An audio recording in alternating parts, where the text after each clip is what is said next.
달력을 보는데 깜짝 놀랐습니다. 벌써 이제 마지막 자리라는 게 실감이 나지 않았는데요.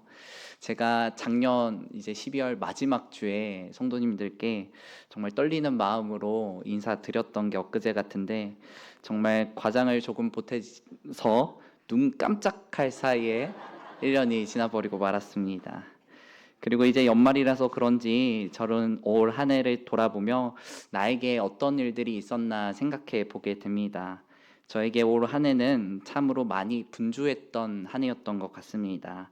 첫 전임 사역지에 와서 많은 사랑도 받았지만 그래도 새로운 환경에 적응해 가는 한 해이기도 하였고, 또 여자친구와는 결혼을 준비하면서 이것저것 알아본다고 바삐 움직였던 한 해이기도 하였습니다.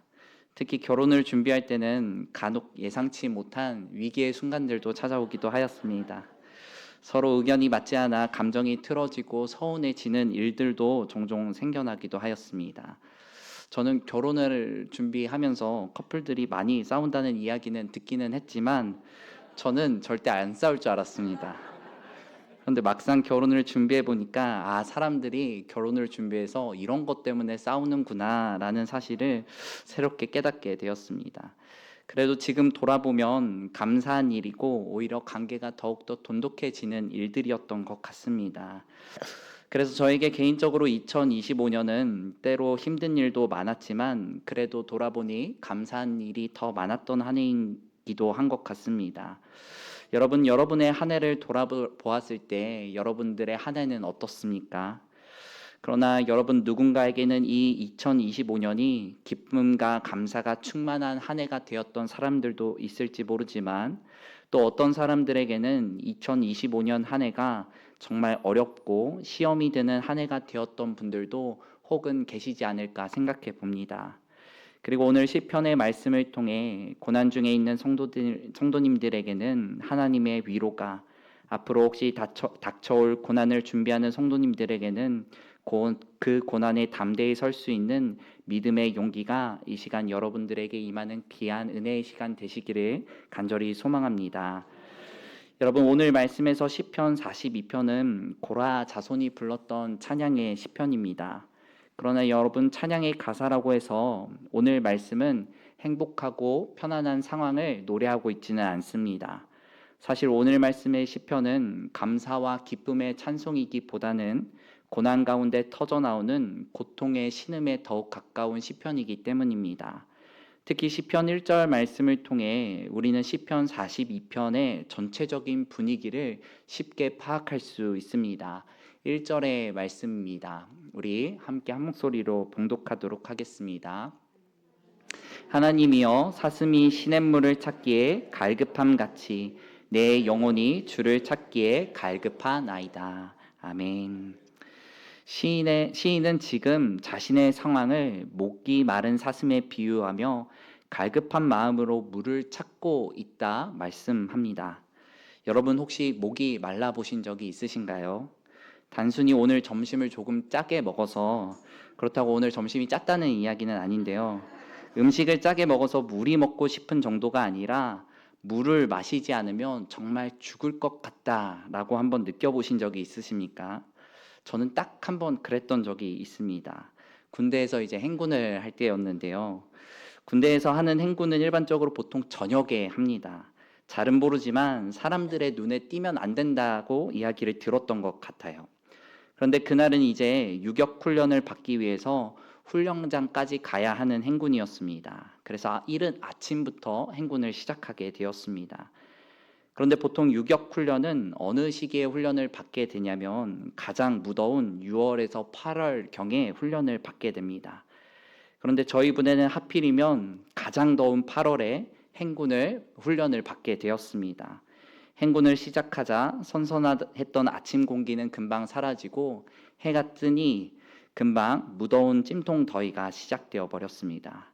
군복은 금방 땅으로 다 젖어 버렸고 수통에 있던 물은 이미 바닥을 드러내 버렸습니다. 부대에서는 날씨가 이렇게 더울 줄 모르고 여분의 물을 준비하지 못한 상황이었고, 병사들이 다 죽어가는 모습을 보고 그제서야 급하게 부대에 연락해서 물을 오려던 상황이었습니다. 그런데 거리가 있으니 물을 가져온다고 해서 금방 가져올 수 있겠습니까? 몇 시간이 걸리는 길이었지요. 그런데 길을 가던 중에 마침 훈련장으로 걸어가던 길목에 논두렁에 물을 대기 위해 설치해둔 작은 수도 하나가 보이는 것이 아니겠습니까? 행군하는 군인들이 다 그 수전 하나만 이렇게 쳐다보고 걸어가는 게 느껴지더라고요. 그런데 그 중에 한 병사가 갑자기 대열을 이탈해서 물을 마시러 달려나가는 것 아니겠습니까? 여러분, 사실 군대에서 대열을 이탈한다는 건 정말 상상도 못할 일입니다. 군대가 가장 중요하게 생각하는 게 명령과 또 단결력이기 때문에 혼자 무리를 이탈해서 단독 행동을 한다는 것은 정말 꿈에도 상상을 못할 일이죠. 그런데 한 명이 움직이니까 어떻게 되었냐면 간부가 말려도 너도 나도 한 명씩 뛰쳐나와서 무슨 영화에서나 보던 좀비 떼가 나타난 줄 알았습니다. 그리고 그때 깨달았습니다. 사람이 목이 마르면 좀비가 될 수 있구나. 사람이 진짜 목말라 죽으려고 하니까 정말 눈에 뵈는 게 사라지더라고요. 여러분, 이처럼 목이 마른 사슴이 갈급한 마음으로 시냇물을 찾는다는 것은 그냥 고상한 모습으로 물을 찾고 있는 것이 아닙니다. 느긋하게 어디 편하게 쉴 만한 물가가 어디 없나 두리번거리고 있는 것이 아닙니다. 물이 없으면 당장 죽을 것 같은 다급한 마음으로 이곳저곳을 누비며 시냇물을 찾고 있는 것입니다. 여러분, 이것이 바로 오늘 말씀의 시인에게 찾아온 고난의 모습입니다. 하나님의 도우심을 만나지 못하면 당장 죽어버릴 것 같은 상황. 목마른 사슴이 갈급한 마음으로 시냇물을 찾듯이 살아계신 하나님을 만나기 위해서 이리저리 헤매고 있는 상황이 바로 오늘 시편 시인의 상황입니다. 이렇게 간절한 상황 속에서 그는 하나님을 열심히 찾아 헤매보지만 하나님의 얼굴을 찾지 못하였습니다.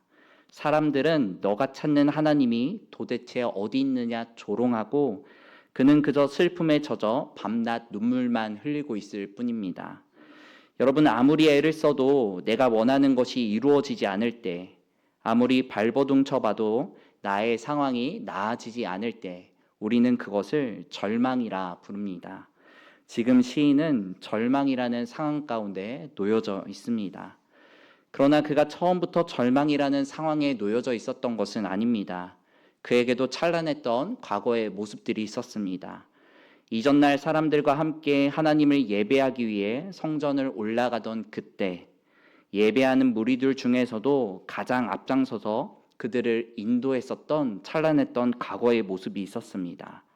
그러나 그 기억은 오히려 시인에게 상처만 되어 돌아온다 말씀합니다. 사실 여러분, 내가 처한 상황이 힘들고 어려울수록 지난날의 달콤한 추억은 위로가 되지 않습니다. 오히려 비참한 현재의 상황과 대비되어 우리에게 더 큰 고통만 안겨줄 뿐입니다.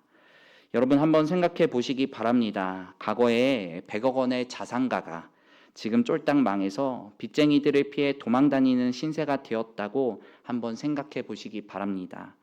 여러분, 도망자의 상황 속에서 과연 그 사람이 과거의 영광을 생각하며 위로를 받을 수 있겠습니까? 결코 그럴 수 없을 것입니다.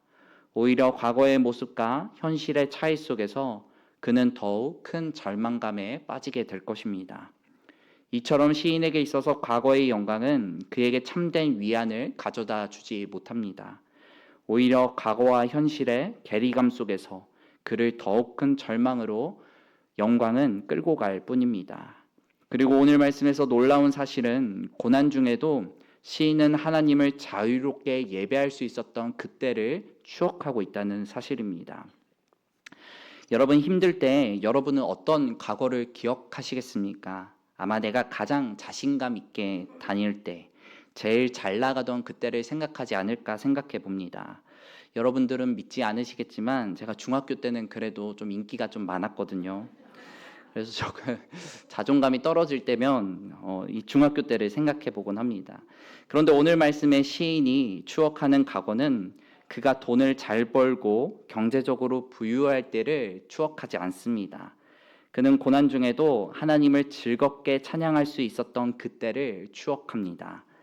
여러분, 이런 사람은 미쳐도 보통 미친 사람이 아닙니다. 여러분, 세상은 예수님께 미쳐 있는 사람을 무엇이라 부릅니까? 바로 예수쟁이라 부릅니다. 그에게 어떤 상황이 찾아오더라도 그의 입술에는 예수라는 단어밖에 나오지 않는다는 사실입니다.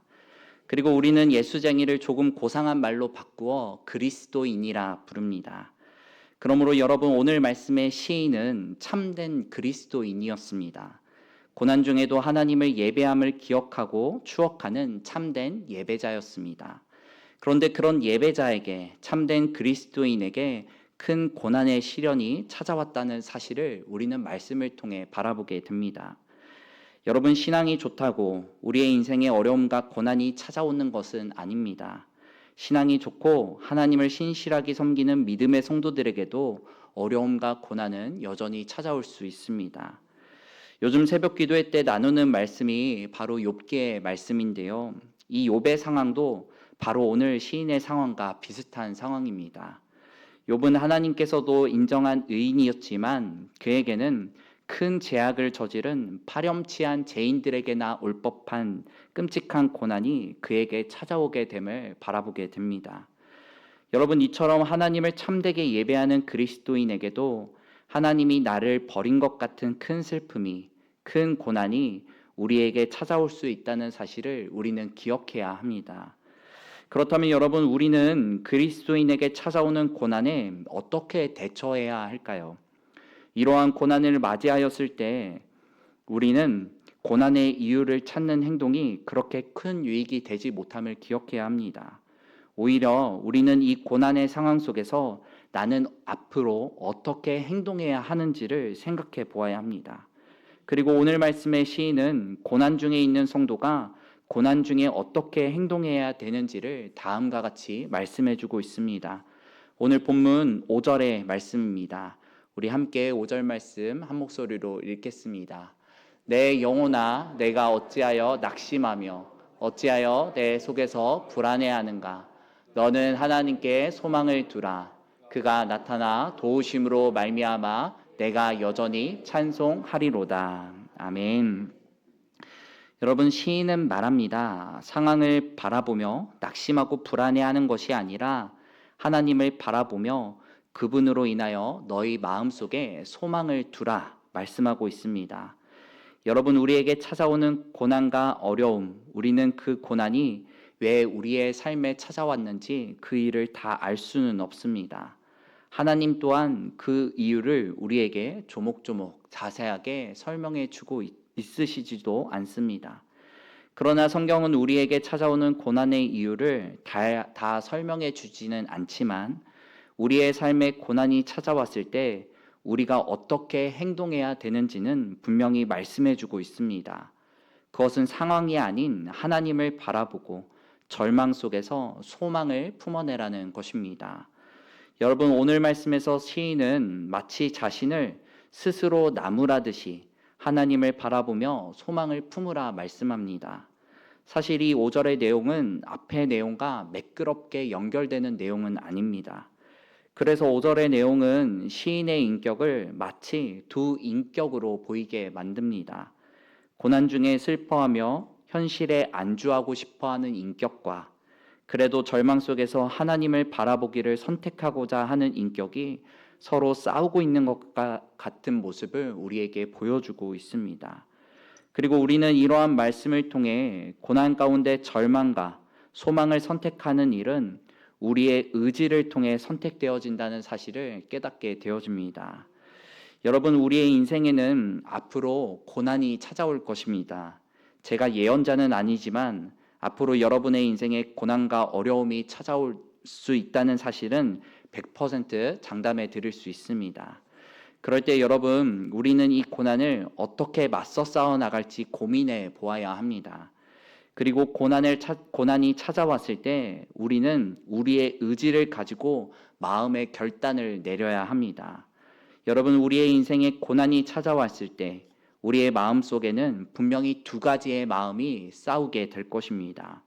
현실의 문제를 바라보며 안주해 버리고 싶어하는 마음과 다른 한편으로는 힘들지만 눈을 들어 하늘을 바라보고 하나님의 도우심을 소망하고자 하는 마음입니다. 그때 여러분, 우리가 의지를 가지고 결단하기 원합니다. 내가 현실이 아닌 하나님이 계신 저 하늘을 바라보기를 결단하기 원합니다. 여러분, 중력을 거스르고 하늘을 바라보는 일 참으로 어려운 일입니다. 여러분, 그것을 알고 싶어 하신 분들은 5분만 팔을 잠깐 들고 계시면은 금방 그 사실을 느낄 수 있습니다. 저는 학생 때 많이 경험을 해봐서 더 이상 경험을 안 해봐도 충분히 알고 있기 때문에, 그래서 우리가 의지를 가지고 목에 힘을 주지 않으면 우리의 고개는 자꾸 땅으로 떨어져 버리고 맙니다. 지금도 몇 분이 의식을 잃고 고개를 이제 떨구시는 분들이 몇 분 계신 것 같은데, 이것이 바로 중력의 힘입니다. 우리가 몸이 우리의 의식과 통제를 벗어나 버리는 순간 우리는 중력의 지배를 받게 되어 있습니다. 그러므로 하늘을 우러러 본다는 것은 자연스럽게 나를 짓누르는 중력의 힘을 거스르겠다는 의지가 없이는 나타날 수 없는 행위입니다. 여러분, 이처럼 중력의 힘이 우리의 육체를 짓누르고 있다면 이 세상의 모든 사람들을 영적으로 짓누르는 힘이 있습니다. 그것은 바로 아담과 하와의 죄로 말미암아 우리 안에 들어온 죄성입니다. 그리고 우리 안에 있는 이 죄성은 자꾸만 우리를 절망으로 끌어들이고 우리의 고개를 떨구어 땅의 것만을 바라보게 만듭니다. 그러나 여러분, 우리가 중력의 힘에 안주해 버리면 자꾸 누워만 있게 되고 일상적인 생활이 이루어지지 않는 것처럼, 우리가 영적으로 죄성에 눌려 살아간다면 우리는 결코 생명력 있는 삶을 살아갈 수 없음을 기억해야 합니다. 물론 현실을 바라보며 나의 삶에 안주해 버리는 것, 그것이 더 쉽고 편안한 방법일 수는 있습니다. 그러나 여러분, 우리 안의 죄성을 따라 절망과 고난에 주저앉아 버린다면 그 인생은 살아있으나 죽은 인생과 다를 바 없음을 우리가 기억하기 원합니다. 그러므로 힘들어도 그래도 내 안의 죄성을 거슬러 하늘을 바라보고 하나님의 도우심을 간구하겠다 결단하는 귀한 성도님들의 삶 되시기를 간절히 소망합니다. 그리고 이어지는 말씀들을 통해 우리는 오늘 말씀의 시인 또한 현실이 아닌 하나님을 바라보고 있음을 확인하게 됩니다. 6절의 말씀입니다. 6절의 말씀을 바라보면 헤르몬과 미살산이라는 단어가 나타나는 것을 바라보게 됩니다. 여기서 우리는 헤르몬 산의 위치를 조금 알 필요가 있는데요. 미살산은 작은이라는 뜻으로 아마도 학자들은 헤르몬 산에 있는 작은 봉우리 정도로 해석을 하곤 합니다. 이 헤르몬 산은 이스라엘의 최북단에 있는 산입니다. 우리나라로 치면 백두산과 같은 위치에 있다라고 생각하시면 조금 쉬울 것 같습니다. 시인은 지금까지 하나님을 예배하는 시온성, 예루살렘에 가서 하나님께 예배하는 그날을 간절히 바라고 있습니다. 그리고 우리는 그 사실로 미루어 볼 때 그는 어떤 고난의 사건으로 인하여 시온성과 아주 멀리 떨어진 변방으로 밀려나 있는 상황임을 확인하게 됩니다. 그러나 그는 그곳에서도 하나님을 기억한다 고백합니다. 그곳에서 들려오는 거대한 물줄기의 소리가 마치 자신을 치는 하나님의 진노의 심판처럼 느껴질지라도 그곳에서 그는 인자신 하나님을 바라보며 그래도 하나님께 기도하겠다 고백합니다. 그러나 여전히 하나님을 바라보며 기도하지만 시인의 마음에는 여전히 슬픔의 마음, 분통한 마음이 응어리져 있습니다. 오늘 본문 9절의 말씀입니다. 우리 9절 말씀 함께 읽도록 하겠습니다. 내 반석이신 하나님께 말하기를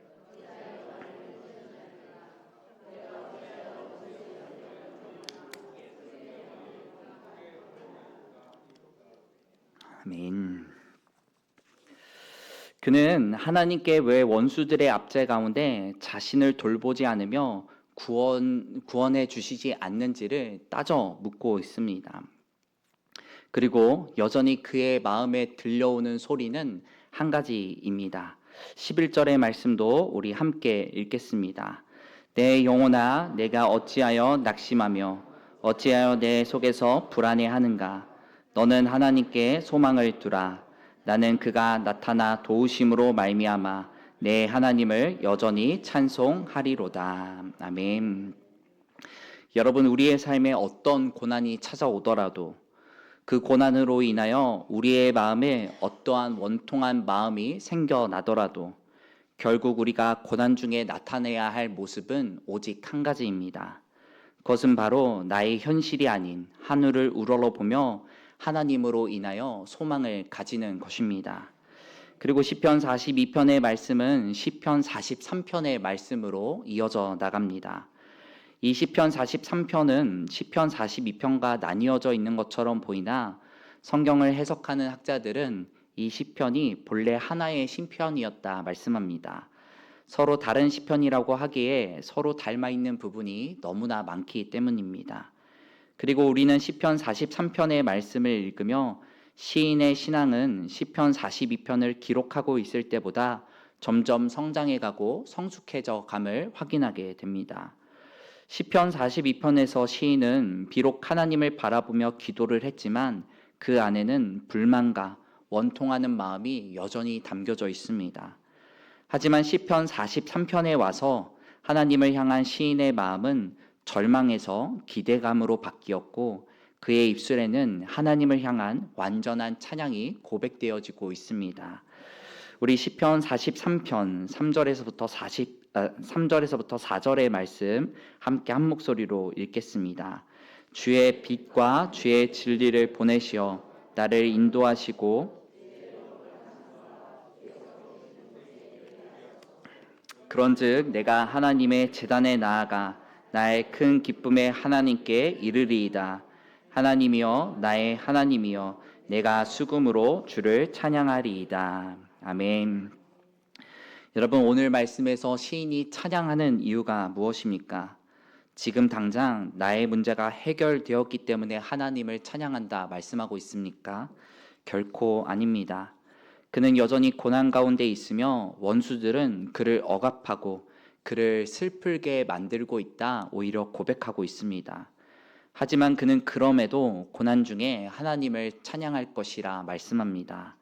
지금 당장 고난이 해결돼서 하나님을 찬양하는 것이 아니라 앞으로 이 고난을 해결해 주실 하나님을 믿기 때문에 지금 고난의 현실 속에서도 주님을 찬양할 수 있다 고백합니다. 여러분, 이처럼 우리의 시선이 이 땅의 현실에 머물러 있지 않기를 원합니다. 현실이 아닌 미래를 바라보기를 원합니다. 당장 현실 속에 찾아온 고난은 나를 집어삼킬 것 같고 나의 힘으로 이겨낼 수 없는 고난처럼 보일지 모릅니다. 하지만 여러분, 결국엔 우리가 고난을 이기고 승리하게 될 줄 믿습니다. 우리의 편엔 언제나 전능하신 하나님이 함께 하시기 때문입니다. 그러므로 시간은 여러분 우리의 편입니다. 고난의 시간이 언제 끝날지 모르고 끝이 없는 긴 터널처럼 보일지라도 이 고난의 때에 끝까지 소망을 잃지 않고 견뎌낸다면 오늘 시인의 입술에서 고백된 회복의 때가 우리의 삶에도 임하게 될 줄 믿습니다. 그러므로 지금 당장 나에게 찾아오는 고난을 바라보며 무릎 꿇고 절망하는 인생이 아니라 그 고난 중에서 우리를 건지시고 우리를 승리의 길로 인도하실 하나님을 바라보며 소망 안에서 그분의 능력과 영광을 찬양할 수 있는 우리의 삶이 되기를 간절히 소망합니다. 말씀을 맺도록 하겠습니다. 여러분은 고난이라는 단어를 들으면 어떤 이미지가 떠오르십니까? 혹시 힘들고 고통스러운 이미지만 떠오르십니까? 그러나 여러분, 고난의 때에 하나님의 얼굴은 우리의 눈에서 사라진 것만 같고 나 홀로 남겨진 것만 같은 아픔이 찾아오지만 우리의 마음에는 그 어느 때보다도 하나님을 향한 갈망과 사모함이 넘쳐난다는 사실을 기억하기 원합니다. 우리의 상황이 힘들고 어려워질수록 하나님의 도움의 손길이 보이지 않을수록 우리의 내면은 하나님의 도우심이 없이는 살 수 없기에 하나님을 더욱더 간절하게 찾게 되고 하나님만을 바라보게 된다는 사실입니다. 그러므로 고난의 때는 영적으로 가장 거룩한 때, 영적으로 가장 하나님과 친밀해질 수 있는 시기가 아닐까 생각해 봅니다. 그리고 이스라엘 백성들도 고난의 때에 하나님을 가장 사랑하고 그분만을 바라보며 살아갔습니다. 하나님이 출애굽한 이스라엘 백성들에게 광야라는 고난을 허락하셨을 때 그들은 고난 중에 불평도 많이 하였지만 불과 구름꽃 기둥으로 인도하시는 하나님만을 바라보며 그분만을 의지하는 삶을 살아내었습니다. 그렇기에 하나님도 이스라엘 백성들이 하나님을 참되게 의지하였던 그 고난의 시기, 광야의 때를 그리워하였다 말씀하십니다. 예레미야 2장 2절의 말씀입니다. 우리 함께 읽겠습니다. 가서 예루살렘 길에 외칠지니라. 여호와께서 이와 같이 말씀하시기를 내가 너를 위하여 내 청년의 때의 인애와 내 신혼의 때의 사랑을 기억하노니 곧 씨 뿌리지 못하는 땅 그 광야에서 나를 따랐음이니라. 아멘. 이스라엘 백성들에게 광야의 때는 기억하기 싫은 고통의 때로 기억될 수 있지만 하나님에게 그 광야의 때는 이스라엘 백성과 가장 친밀했던 신혼의 때와 같았다 말씀하십니다. 여러분, 우리에게 찾아오는 고난의 시간들도 때로는 하나님이 기다리시던 신혼의 때가 될 수 있습니다. 그러므로 우리가 고난을 바라보며 고난을 단순히 고통과 어려움만 주는 시간들로 바라보는 것이 아니라 하나님만을 의지하고 하나님만을 바라볼 수밖에 없는 시간들이기에 고난도 하나님으로 충만해지는 복된 시간임을 기억하며 오늘도 절망 중에서 소망을 꽃피워내는 귀한 성도님들의 삶 되시기를 간절히 소망합니다. 우리 찬양 부르시고 함께 합심함으로 기도하기 원합니다. 내 갈급함이라는 찬양인데요. 우리 이 가사를 묵상하시면서 마치 기도하는 것처럼 함께 불렀으면 좋겠습니다.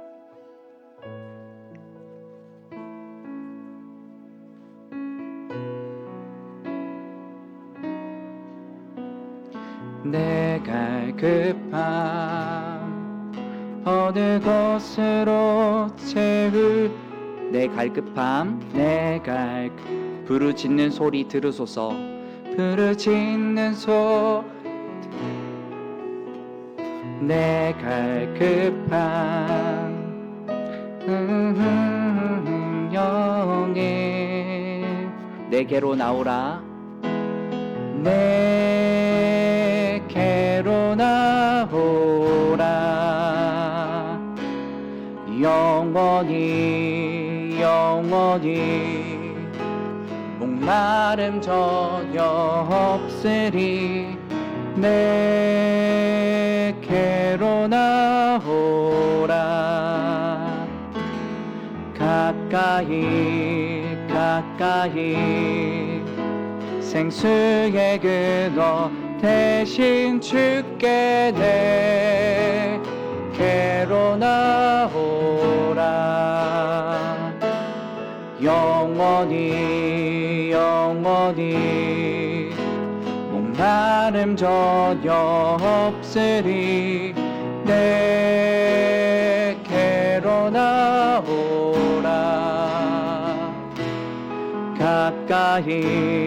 가까이 생명의 근원 대신 주께 우리 다시 한번 고백합니다.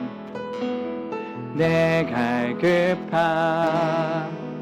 어느 것으로 채울 수 없네 내 갈급함 상한 나의 심령에 내 갈급함 부르짖는 소리 들으소서 내 갈급함 주의 음성 들리네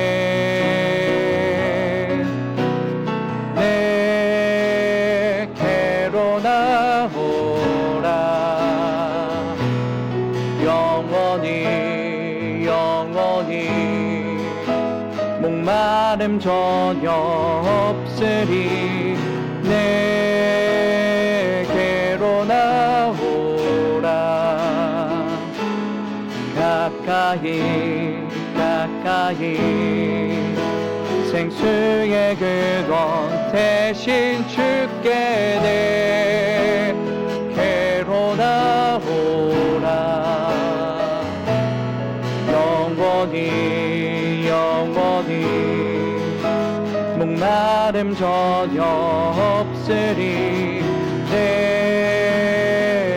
내게로 나오라.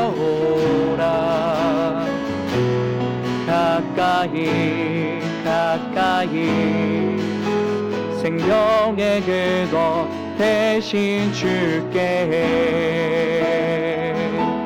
이 시간 함께 기도할 때 이렇게 기도했으면 좋겠습니다.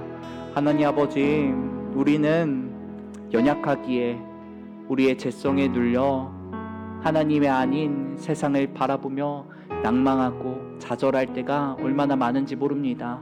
그러나 주님, 우리가 이 죄성을 이겨내고 하나님을 다시 바라보는 우리의 인생이 되어지기 원합니다.